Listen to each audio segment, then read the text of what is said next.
Neyveli NLC இரண்டாவது அனல் மின் நிலையத்தில் உள்ள டிரான்ஸ்பார்மரில் திடீர் தீ விபத்து ஏற்பட்டது.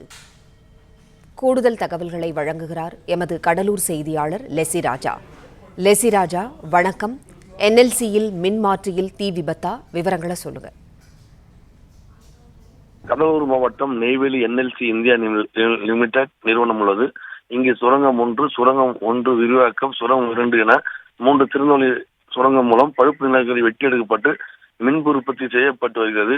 இங்கு 8000 நிரந்தர தொழிலாளர்களும் 10,000க்கும் மேற்பட்ட ஒப்பந்த தொழிலாளர்களும் பணியாற்றி வருகின்றனர். இந்த நிலையில் சுரங்கம் 2 கடந்த இந்த நிலையில் நெய்வேலி NLC தீ விபத்து ஏற்பட்டது. நெய்வேலி NLC அனல் மின் நிலையத்தில் 2வது சுரங்கத்தில் உள்ள டிரான்ஸ்பார்மரில் திடீர் தீ விபத்து ஏற்பட்டது.